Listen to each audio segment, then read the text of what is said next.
Hello மக்களே, மாறன் வீரா செம்ம இன்ட்ரெஸ்டிங்காக போயிட்டுருக்கு. நம்ம பாண்டியனோட நிலைமைக்கு காரணம் ராகவன் தான் சொல்லிட்டு அதிகாரிகளும் நம்ம ராமச்சந்திரன் கண் முன்னாடியே அவங்கள அரெஸ்ட் பண்ணிட்டு போகிறாங்க. ஒரு கட்டத்தில் நம்ம ராமச்சந்திரனுக்கு எல்லா உண்மையும் தெரிஞ்சுக்கிட்டு மாறனை இத்தனை வருஷமாக நம்ம தண்டிச்சிட்டோமே அப்படின்னு சொல்லிட்டு ரொம்பவே ஃபீல் பண்ண ஆரம்பிக்கிறாங்க. அதே சமயத்தில் நம்ம வீராவும் மாறன் கிட்ட கண்டிப்பாக இந்த ஆக்சிடென்ட்டுக்கு காரணம் ராகவன் மாமா இல்லை, அதனால யார் இந்த சூழ்ச்சிக்கு பின்னாடி இருக்காங்கன்னு சொல்லிட்டு நம்ம கண்டுபிடிச்சாலே ராகவன் மாமாவை வெளியில் கொண்டு வந்துடலாம், இது எல்லாத்துக்குமே முற்றுப்புள்ளி வச்சிடலாம் அப்படிங்கிற மாதிரி நம்ம வீரா ஒரு ஐடியா கொடுக்கும்போது விஜயும் அலர்ட் ஆயிடுறாங்க. எப்படி இருந்தாலுமே எல்லாரும் நம்மளை தான் சந்தேகப்படுவாங்க, இந்த இடத்துலேருந்து எப்படியாவது நம்ம எஸ்கேப் ஆயிடும்னு சொல்லிட்டு விஜய் அடுத்த சூழ்ச்சியை போட்டாங்கன்னு சொல்லலாம். ஒரு கட்டத்தில் நம்ம மாறன் செம மாசா வந்து எல்லாத்துக்கும் காரணம் விஜய் தானே நிரூபிச்சாங்களா. வீடியோக்குள்ள போற கூட நம்ம சேனலுக்கு சப்ஸ்கிரைப் பண்ணிருங்க, அப்படியே பக்கத்துல இருக்க பெல் ஐக்கனை கிளிக் பண்ணிருங்க. அப்பதான் நான் போடுற வீடியோ எல்லாம் உங்களுக்கு நோட்டிபிகேஷன் வரும். ராகவனும் ஒரு ஐடி ப்ரூஃப் வாங்குறதுக்காண்டி ராமச்சந்திரனோட வீட்டுக்கே வராங்க. இதை பார்த்துட்டு இருந்த மாறனும் ராகவன் கண்டிப்பா அப்பா கிட்ட எந்த உண்மையும் உளறி கொட்டிடக்கூடாது அப்படின்னு சொல்லிட்டு ரொம்பவே கவனமா இருந்துட்டு இருக்காங்க. அதே சமயத்துல அதிகாரிகள் எல்லாருமே ராமச்சந்திரனோட வீட்டுக்கு வராங்க. நம்ம வள்ளியம்மா எல்லாருமே பதட்டம் ஆயிடுறாங்க. எதுக்காக இந்த அதிகாரிகள் வராங்கன்னு புரிய மாட்டேங்குது அப்படின்னு சொல்லிட்டு பேசும்போது அதிகாரிகளும் வந்து இங்க ராகவன் யாரு அப்படின்னு சொல்லிட்டு விசாரிக்கிறாங்க.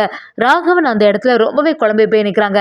மாறனும் எதுக்காக இங்க ராகவனை தேட வந்தீங்க அப்படின்னு கேட்கும்போது அதிகாரிகளும் இல்ல, அந்த ராகவன் மேல ஒரு கம்ப்ளைண்ட் வந்திருக்கு அப்படின்னு சொல்ல உடனே எல்லாருமே அதிர்ச்சி ஆயிடுறாங்க. நம்ம ராமச்சந்திரனுக்கு புரிய மாட்டேங்குது, இந்த வாட்டி ராகவன் என்ன தப்பு பண்ணானோ, யாருக்கிட்டையாவது கடன் வாங்கிட்டு அவங்க யாராவது கம்ப்ளைண்ட் பண்ணிருப்பாங்களோ அப்படிங்கிற மாதிரி ராமச்சந்திரன் யோசிக்க ஆரம்பிக்கிறாங்க.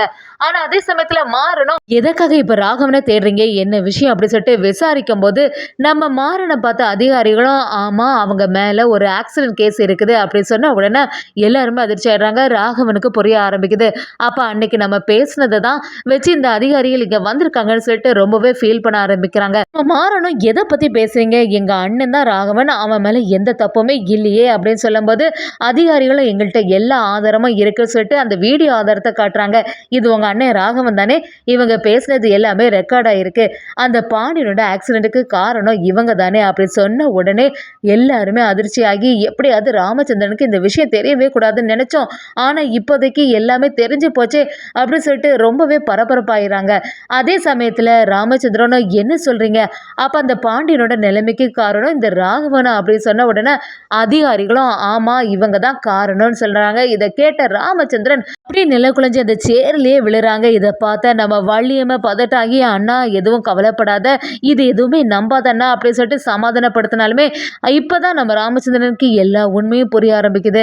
அதே சமயத்தில் ராகவனை கைது செய்துட்டு போகிறாங்க அப்படின்னு தெரிஞ்ச உடனே குடும்பத்தில் உள்ளவங்க எல்லாருமே அவன் மேலே எந்த தப்பும் இல்லை, தயவு செய்து அவங்கள விடுங்கன்னு சொல்லிட்டு கெஞ்சி கதறாங்க. அதிகாரிகள் கேட்குற மாதிரி இல்லை, எங்கள் கடமையை செய்ய விடுங்க, எதுனாலும் நீங்கள் கோர்ட்டில் வந்து பேசிடுங்கன்னு சொல்லிட்டு நம்ம ராகவனை அந்த இடத்துலேருந்து கூட்டிகிட்டு போகிறாங்கன்னே சொல்லலாம். ராமச்சந்திரனுக்கு இப்போ தான் எல்லா உண்மையும் தெரிய வருது. அப்போ இத்தனை நாளாட்டு நான் தப்பாக புரிஞ்சிட்டு இருந்திருக்கேனா, எல்லாத்துக்கும் காரணம் ராகவனா சொல்லிட்டு கதறி ஆள ஆரம்பிக்கிறாங்க. ஒரு கட்டத்தில் ராமச்சந்திரன் அந்த இடத்துலேருந்து கிளம்பிட்டாங்கன்னே சொல்லலாம்.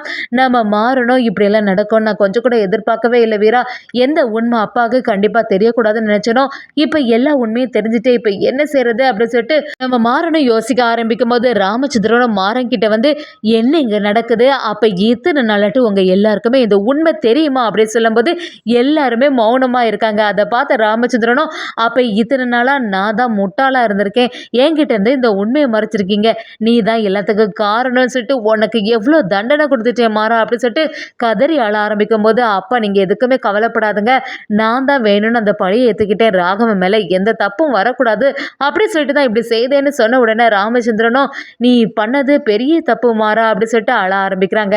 நம்ம வள்ளியம்மையும் ராமச்சந்திரனை பார்த்தா அண்ணா நீ எதுக்குமே கவலைப்படாத, எப்படி இருந்தாலுமே இந்த உண்மை உனக்கு தெரிஞ்சதுன்னா ரொம்பவே வருத்தப்படுவேன் அப்படின்னு சொல்லிட்டு தான் நாங்கள் எதுவுமே சொல்லாமல் இருந்தோம் அப்படி சொல்லும்போது நம்ம வீராவும் நம்ம ராமச்சந்திரனை சமாதானப்படுத்தி பார்க்குறாங்க. இருந்தாலுமே அவங்க கேட்குற மாதிரி இல்லை. ஒரு கட்டத்தில் வீட்டை விட்டு நம்ம ராமச்சந்திரன் வெளியில் கிளம்பிடுறாங்க. அதே சமயத்தில் வள்ளியம்மை நம்ம மாறங்கிட்ட அண்ணா எங்கே போனாங்கன்னே தெரியல, எப்படி அது அவங்க மனசு கஷ்டத்தோடு தான் இருப்பாங்க, அவங்கள சமாதானப்படுத்திடா போய் அப்படின்னு சொன்ன உடனே நம்ம மாறனும் அவங்க அப்பாவை தேடி கிளம்புறாங்க. அதே சமயத்தில் இன்னொரு சைடு பார்த்தீங்கன்னா ராமச்சந்திரனும் இத்தனை நாட்டு நம்ம மாறனுக்கு இப்படி தண்டனை கொடுத்துட்டோமே அப்படின்னு சொல்லிட்டு ரொம்ப ஃபீல் பண்ணி அவங்களோட ஒய்ஃப் சமாதியில் போய் புலம்ப ஆரம்பிக்கிறாங்க. அங்கே வந்து நம்ம ராமச்சந்திரனும் குடும்பம் எல்லாருமே சேர்ந்து என்கிட்ட இந்த உண்மையை மறைச்சிட்டாங்க அப்படின்னு சொல்லிட்டு புலம்பும் போது நம்ம மாறனும் அதெல்லாம் பின்னாடி வந்து நின்று கேட்குறாங்க.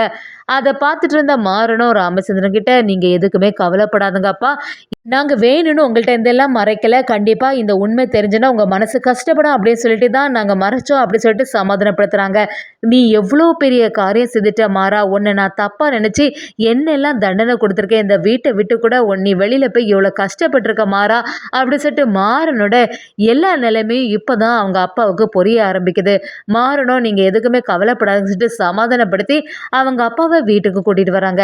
அதே சமயத்தில் மாறனும் வீரா கிட்ட, வீரா இப்படியெல்லாம் நடக்கும்னு சொல்லிட்டு நான் எதிர்பார்க்கவே இல்லை, கடைசி வரைக்கும் இந்த உண்மை தெரியக்கூடாதுன்னு நினச்சேன், ஆனால் அப்பாவுக்கு இப்போ எல்லாம் தெரிஞ்சுட்டு அந்த மனசு ரொம்பவே பாவம், அங்கே போய் புலம்பி தள்ளிட்டாரு அப்படிங்கிற எல்லா விஷயத்தையுமே நம்ம மாறன் வீரா கிட்ட சொல்லும்போது வீராவும் சரி நீ எதுக்குமே கவலைப்படாத, கண்டிப்பாக நமக்கு உண்மை தெரிஞ்சாகணும், ராகவன் மாமா இதுக்கு காரணமே கிடையாது, நம்ம குடும்பத்துக்கு ஆகாத யாரோ ஒருத்தங்க தானே அன்னைக்கு கார் பிரேக் ஒயரை கட் பண்ணியிருக்கணும், அதனால் அதுக்கும் இந்த ராகவன் மாமாவுக்கும் எந்த சம்மந்தமும் இருக்க வாய்ப்பே இல்லை, அந்த உண்மையை மட்டும் நம்ம கண்டுபிடிச்சு நிரூபிச்சிட்டோன்னா ராகவன் மாமாவையும் காப்பாற்றிடலாம், அதே சமயத்தில் உண்மையெல்லாம் தெரிஞ்சதுன்னா இந்த குடும்பத்தில் எந்த பிரச்சனையும் இனி வராது அப்படி சொல்லும்போது நம்ம மாறணும், நீ சொல்கிறது எல்லாமே சரிதான் வீரா, கண்டிப்பாக அதை கண்டுபிடிக்கணும், எனக்கு ஏதோ இந்த விஜய் மேலே தான் சந்தேகமாக இருக்குன்னு சொன்ன உடனே நம்ம வீராவும் நீங்கள் சொல்கிறது எல்லாமே சரிதான், கண்டிப்பாக இந்த விஜய் தான் இந்த சூழ்ச்சியை பண்ணியிருப்பா, ஆனால் அதுக்கான ஆதாரம் நம்மக்கிட்ட எதுவுமே இல்லை, கோர்ட்டில் ஏதாவது கேட்டாங்கன்னா அந்த எவிடன்ஸை காட்டணும்ல, அது மட்டும் இல்லாமல் அந்த சிசிடிவி ஃபுட்டேஜில் ஏதோ ஒரு டேட்டோ போட்ட பொண்ணு இருந்தால அதை கண்டிப்பாக கண்டுபிடிச்சாலே நமக்கு என்ன விஷயம்னு தெரிய ஆரம்பிச்சிடும் அப்படின்னு சொல்லிட்டு நம்ம வீராவும் மாறன்கிட்ட சொல்லும்போது மாறனும் கண்டிப்பாக அதை பற்றின எல்லா உண்மையிலும் தெரியும்னு சொல்லிட்டு அதுக்கான வேலைகளை ஆரம்பிக்கிறாங்கன்னே சொல்லலாம். அதே சமயத்தில் இன்னொரு சைடு பார்த்தீங்கன்னா நம்ம விஜய்க்கு எல்லாமே தெரிய ஆரம்பிக்குது. அம்பிகா கிட்ட வந்து அம்மா கூடிய சீக்கிரத்தில் நமக்கு மேலே தான் சந்தேகம் எல்லாமே திரும்பும், சீக்கிரத்தில் இந்த மாறனும் வீராவும் சேர்ந்து நான் தான் இதுக்கெல்லாம் காரணம்னு சொல்லிட்டு கண்டுபிடிச்சிருவாங்களோன்னு சொல்லி எனக்கு கொஞ்சம் பயமாக தான் இருக்குது, நம்ம எப்படியாவது இந்த விஷயத்துலேருந்து தப்பிச்சிடணும், மாட்டிக்கவே கூடாது அப்படின்னு சொல்லிட்டு விஜய் சொல்லும்போது அவங்க அம்மாவும் நீ சொல்கிறது எல்லாமே சரிதான், அந்த மாறன் கண்டிப்பாக ஆதாரம் ஏதாவது இருக்கான்னு சொல்லிட்டு திரட்ட தான் பாப்பான், அவங்க அண்ணனுக்கு ஒரு நிலைமை ஆயிடுச்சு, அவனை வெளியில் கொண்டு வரதுக்காண்டி எதுவும் செய்வான் அந்த மாறன் சொல்லும்போது விஜயும் நீ சொல்கிறது எல்லாமே சரியாக தான் இருக்குது, இங்கே ஏதாவது நம்மளை பற்றி கண்டுபிடிக்கிறதுக்கு முன்னாடி நம்ம ரொம்பவே உஷாராயிடணும்னு சொல்லி வைக்கிறாங்க. அதே சமயத்தில் நம்ம வீராவும் மாறனும் சேர்ந்து அந்த ஆஃபீஸர்கிட்ட போய் ஏற்கனவே சிசிடிவி ஃபுட்டேஜ் எல்லாம் பார்த்தீங்கல்ல, ஏதாவது ஒரு இன்ஃபர்மேஷன் கிடைச்சதா அப்படின்னு சொல்லும்போது நம்ம மாறனும் அந்த வீடியோ எவிடன்ஸ் எல்லாத்தையுமே பார்க்க ஆரம்பிக்கிறாங்க. ஒரு கட்டத்தில் மாறனுக்கு எல்லாமே புரிய ஆரம்பிக்குது, கண்டிப்பாக இது விஜய் தான், விஜயை போய் பொழந்து கட்டிட வேண்டியதான் அப்படின்னு சொல்லிட்டு நம்ம மாறன் செம அதிரடியாக வந்து விஜய் தான் எல்லாத்துக்கும் காரணம் அப்படிங்கிறத நிரூபிச்சிட்டாங்கன்னே சொல்லலாம்.